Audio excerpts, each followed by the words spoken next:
ಶ್ರೀ ಗುರುಭ್ಯೋ ನಮಃ. ಅನುಬೋಧೆ ಯೂಟ್ಯೂಬ್ ಚಾನಲ್ನ ಮತ್ತೊಂದು ವಿಡಿಯೋಗೆ ತಮಗೆಲ್ಲರಿಗೂ ಸ್ವಾಗತ. ಇವತ್ತು ಚಿತ್ತವನ್ನು ಚಿಂತನೆಗೆ ಸೆಳೆಯುವಂತಹ ಒಂದು ಶ್ಲೋಕವನ್ನು ತೆಗೆದುಕೊಂಡು ಬಂದಿದ್ದೇನೆ. ವರ್ತಮಾನದಲ್ಲಿ ನಡೀತಾ ಇರತಕ್ಕಂಥ ವಿದ್ಯಮಾನಗಳನ್ನು ನೋಡಿ ಈ ಶ್ಲೋಕ ಅತ್ಯಂತ ಸೂಕ್ತ ಅನ್ನಿಸ್ತು. ಈ ಶ್ಲೋಕ ಅನ್ನೋದಕ್ಕಿಂತ ಇದು ಹೇಳುವಂತಹ ನೀತಿ ತುಂಬ ಮುಖ್ಯ. ಶ್ಲೋಕ ಹೀಗಿದೆ: ವ್ಯಾಘ್ರೀವ ತಿಷ್ಠತಿ ಜರಾ ಪರಿತರ್ಜಯಂತಿ ರೋಗಾಶ್ಚ ಶತ್ರವ ಇವ ಪ್ರಹರಂತಿ ದೇಹಂ ಆಯುಃ ಪರಿಸ್ರವತಿ ಭಿನ್ನ ಘಟಾದಿವಾಂಬಃ ಲೋಕಸ್ತಥಾಪ್ಯಹಿತಮಾಚರತೀತಿ ಚಿತ್ರಂ.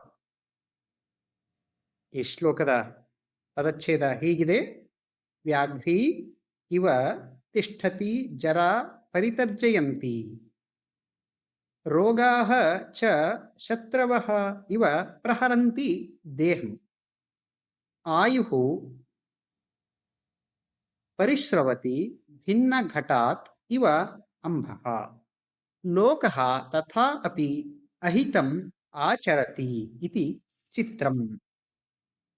ಇದು ಪದಚ್ಛೇದವಾದರೆ ಈ ಶ್ಲೋಕದ ಅನ್ವಯ ಹೀಗಿದೆ: ಜರ ವ್ಯಾಘ್ರೀ ಇವ ಪರಿತರ್ಜಯಂತಿ ತಿಷ್ಠತಿ ರೋಗಾಃ ಚ ಶತ್ರವಃ ಇವ ದೇಹಂ ಪ್ರಹರಂತಿ ಆಯುಃ ಭಿನ್ನಘಟಾತ್ ಅಂಬಃ ಇವ ಪರಿಸ್ರವತಿ ತಥಾ ಅಪಿ ಲೋಕಃ ಅಹಿತಂ ಆಚರತಿ ಇತಿ ಚಿತ್ರಂ.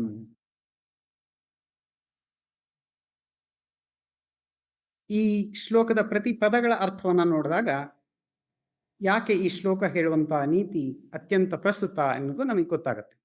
ವ್ಯಾಘ್ರೀ ಇವ ಅಂದರೆ ಹುಲಿಯಂತೆ, ಹುಲಿಯ ರೀತಿಯಲ್ಲಿ, ತಿಷ್ಠತಿ ನಿಂತುಕೊಂಡಿರುತ್ತೆ, ನಿಂತಿದೆ ಅಂತ ಅರ್ಥ ಆಗುತ್ತೆ. ಜರ ಅಂದರೆ ವೃದ್ಧಾಪ್ಯ. ವೃದ್ಧಾಪ್ಯ ಹುಲಿಯ ರೀತಿಯಲ್ಲಿ ನಮ್ಮನ್ನೇ ನೋಡ್ತಾ ಗರ್ಜಿಸುತ್ತಾ ಅಥವಾ ಬೆದರಿಸುತ್ತಾ ನಿಂತಿದೆ. ಪರಿತರ್ಜಯಂತಿ ಅಂದರೆ ಬೆದರಿಸುತ್ತಿರುವುದು ಅಂತ. ರೋಗಾಹ ರೋಗಗಳು, ಚ ಅಂದರೆ ಮತ್ತು ಅಂತ ಸಂಸ್ಕೃತದಲ್ಲಿ ಇವುಗಳನ್ನು ಇವ ಏವ ಚ ಇವುಗಳನ್ನು ಅವ್ಯಯಗಳು ಅಂತ ಕರೀತಾರೆ. ಶತ್ರವಃ ಶತ್ರುಗಳ, ಇವ ಹಾಗೆ, ಪ್ರಹರಂತಿ ಘಾತಿಸುತ್ತಿವೆ, ಹೊಡೆಯುತ್ತಿವೆ, ದಬ್ಬಾಳಿಕೆ ಮಾಡ್ತಾ ಇವೆ, ದಂಡಿಸ್ತಾ ಇವೆ ಅನ್ನೋ ಅರ್ಥಗಳು ಸಹ ಬರುತ್ತೆ ಬೇರೆ ಬೇರೆ ಸಂದರ್ಭಗಳಲ್ಲಿ. ದೇಹಂ ಅಂದರೆ ದೇಹವನ್ನು ಅಂತ. ಆಯುಹು ಅಂದರೆ ಆಯುಷ್ಯ. ಆಯುರ್ವೇದ ಅನ್ನೋದು ಯಾಕೆ ಆ ಶಬ್ದ ಬಂದಿದೆ ಅಂದರೆ ಆಯುರ್ವೇದಯತಿ ಇತಿ ಆಯುರ್ವೇದ ಅಂದರೆ ಆಯುಷನ್ನು ಹೆಚ್ಚಿಸುವ ಕುರಿತು ಅಥವಾ ಆಯುಷನ್ನು ರಕ್ಷಿಸುವುದರ ಕುರಿತು ಯಾವುದು ತಿಳಿಸಿಕೊಡುತ್ತಲ್ವ ಅದು ಆಯುರ್ವೇದ. ಒಟ್ಟಿನಲ್ಲಿ ಆಯುಹು ಅಂದರೆ ಆಯುಷ್ಯ ಅಂತ ಸಂಸ್ಕೃತದಲ್ಲಿ. ಪರಿಸ್ರವತಿ ಸೋರುತ್ತಿದೆ, ಸ್ರಾವತಿ ಅಂದರೆ ಹರಿದು ಹೋಗೋದು, ಸೋರಿ ಹೋಗೋದು ಅಂತ ಪರಿಸ್ರವತಿ.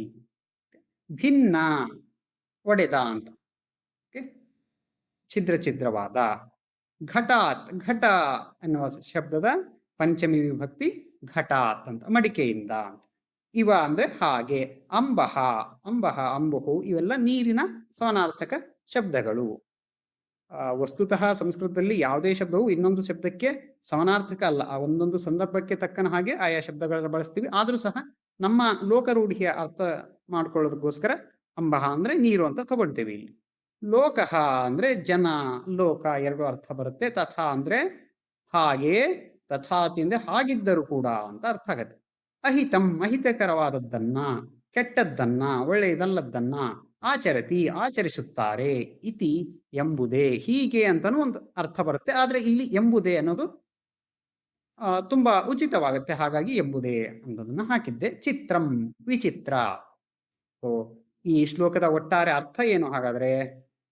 ಹುಲಿಯಂತೆ ವೃದ್ಧಾಪ್ಯ ನಮ್ಮನ್ನು ಬೆದರಿಸುತ್ತಿದೆ, ರೋಗಗಳು ಶತ್ರುಗಳಂತೆ ದೇಹವನ್ನು ಘಾತಿಸುತ್ತಿವೆ, ಆಯುಷ್ಯವು ಒಡೆದ ಮಡಕೆಯೊಳಗಿನ ನೀರಿನ ರೀತಿಯಲ್ಲಿ ನಿತ್ಯ ಸೋರಿ ಹೋಗ್ತಾ ಇದೆ. ಇಂತಹ ಪರಿಸ್ಥಿತಿಯಲ್ಲೂ ಜನರು ಅಹಿತ ಕರ್ಮಗಳನ್ನು ಮುಂದುವರಿಸುತ್ತಾರೆ. ಇದು ಅಚ್ಚರಿಯ ಸಂಗತಿಯಲ್ಲವೇ? ಅಂದ್ರೆ ಈ ಶ್ಲೋಕ ಮೊದಲಿಗೆ ನಮಗೆ ಹೇಳ್ತಾ ಇರ್ತಕ್ಕಂಥ ನೀತಿ ಏನು? ನಮ್ಮ ಬದುಕು, ಈ ದೇಹ ಅಶಾಶ್ವತ, ಯಾವಾಗಲೂ ನಾವು ಇಲ್ಲೇ ಇರ್ತೀವಿ ಅಂತಲ್ಲ. ಒಂದು ಸಮಯ ಬರುತ್ತೆ, ಆಗ ಎದ್ದು ಹೋಗಲೇಬೇಕಾಗತ್ತೆ. ಅಲ್ಲಿವರೆಗೂ ಸಾಧ್ಯ ಆದರೆ ಒಳ್ಳೆಯದನ್ನ ಮಾಡಬೇಕು ಎನ್ನುವಂಥದ್ದು ಈ ಶ್ಲೋಕ ನಮಗೆ ಮಾಡುವಂಥ ನೀತಿ ಬೋಧೆ. ಇದನ್ನ ಕೊನೆಯಲ್ಲಿ ನೋಡೋಣ. ಇದೇ ರೀತಿಯಾದಂಥ ಇದು ಭರ್ತೃಹರಿ ವಿರಚಿತವಾದಂಥ ನೀತಿ ಶತಕದಲ್ಲಿ ಬರ್ತಕ್ಕಂಥ ಶ್ಲೋಕ. ಇದೇ ರೀತಿಯಾದಂತಹ ಇನ್ನೊಂದು ಶ್ಲೋಕ ಪಂಚತಂತ್ರದಲ್ಲೂ ಬರುತ್ತೆ. ಆ ಶ್ಲೋಕ ಹೀಗಿದೆ: ಅನಿತ್ಯಾನಿ ಶರೀರಾಣಿ ವಿಭವೋ ನೈವ ಶಾಶ್ವತಃ ನಿತ್ಯಂ ಸನ್ನಿಹಿತೋ ಮೃತ್ಯು ಕರ್ತವ್ಯೋ ಧರ್ಮ ಸಂಗ್ರಹ. ಇದರ ಪದಚ್ಛೇದ ಮತ್ತೆ ಪದಾರ್ಥಗಳನ್ನ ನೋಡಿದಾದ್ರೆ ಅನಿತ್ಯಾನಿ ಇದು ಬಹುವಚನ ಶಬ್ದ, ಹಾಗಾಗಿ ಶಾಶ್ವತವಲ್ಲದವು. ಅನಿತ್ಯಂ ಅಂದ್ರೆ ಶಾಶ್ವತವಲ್ಲದ್ದು ಅಂತ. ಓಕೆ, ಅಶಾಶ್ವತ. ಅನಿತ್ಯಾನಿ ಬಹುವಚನ ರೂಪ. ವಿಭವ ಐಶ್ವರ್ಯ ಸಂಪತ್ತು. ಶರೀರಾಣಿ ಅನಿತ್ಯಾನಿ ಆದ ನಂತರ ಬಂದಿರತಕ್ಕಂಥ ಶಬ್ದ ಶರೀರಾಣಿ. ಶರೀರಾಣಿ ಅಂದ್ರೆ ದೇಹಗಳು ಅಂತ. ಶರೀರಂ ಅನ್ನೋದರ ಬಹುವಚನ ರೂಪ ಶರೀರಾಣಿ. ವಿಭವ ಅಂದ್ರೆ ಆಗ್ಲೇ ಹೇಳಿದಾಗೆ ಐಶ್ವರ್ಯ ಸಂಪತ್ತು. ನೈವ ಇಲ್ಲವಷ್ಟೇ, ಇಲ್ಲವೇ ಇಲ್ಲ ಅನ್ನೋ ಅರ್ಥದಲ್ಲಿ. ಶಾಶ್ವತಃ ಶಾಶ್ವತವಲ್ಲ, ನಿತ್ಯವಲ್ಲ. ನಿತ್ಯಂ ಸದಾ. ಸನ್ನಿಹಿತ ಹತ್ತಿರದಲ್ಲಿರುವುದು. ಮೃತ್ಯು ಮರಣ. ಕರ್ತವ್ಯ ಮಾಡಬೇಕಾದ. ಏನು ಕರ್ತವ್ಯ, ಏನು ಮಾಡಬೇಕಾಗಿದೆ ಅಂದ್ರೆ ಧರ್ಮ ಸಂಗ್ರಹ ಮಾಡಬೇಕು. ಧರ್ಮದ ಸಂಗ್ರಹವನ್ನ ಮಾಡಬೇಕು. ಒಟ್ಟಾರೆ ಅರ್ಥ ಏನಾಗುತ್ತೆ ಈ ಶ್ಲೋಕದ್ದು?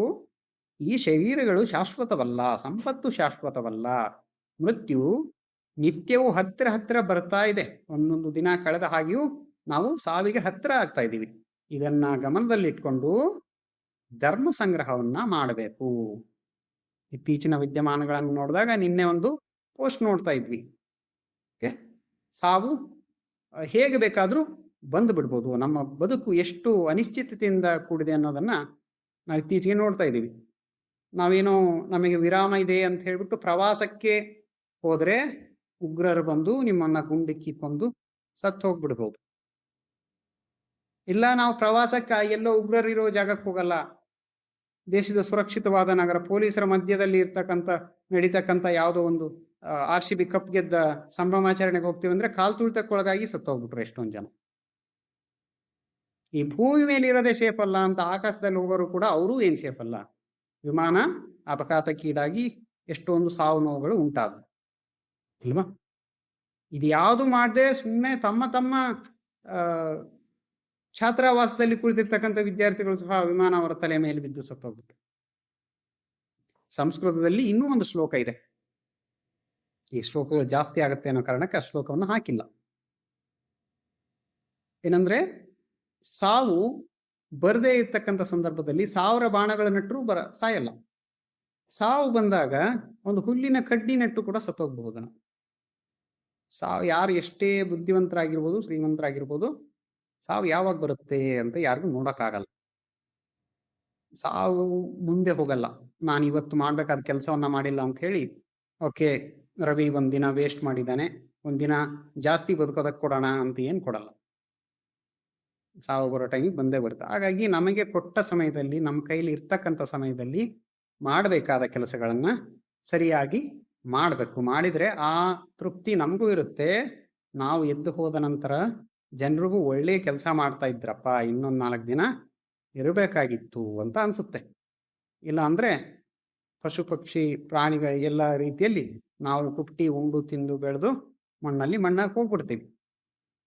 ಸಮಯದ ಸದ್ಬಳಕೆಯಿಂದ ನಾವು ಒಂದಿಷ್ಟು ಕಾಲದವರೆಗೆ ಅದನ್ನು ಮರೆವನ್ನ ದೂರ ತಳ್ಳಬಹುದು. ಇಲ್ಲಾಂದ್ರೆ ಬಹಳ ಬೇಗ ಮರವಿಗೆ ಒಳಗಾಗ್ಬಿಡ್ತೀವಿ. ನಾವು ಜನರ ಮರವಿಗೆ ಒಳಗಾಗ್ಬಿಡ್ತೀವಿ. ಆದ್ದರಿಂದ ಸಮಯ ಮತ್ತೆ ಶಕ್ತಿಯ ಸದುಪಯೋಗವನ್ನು ಮಾಡ್ಕೋಬೇಕು.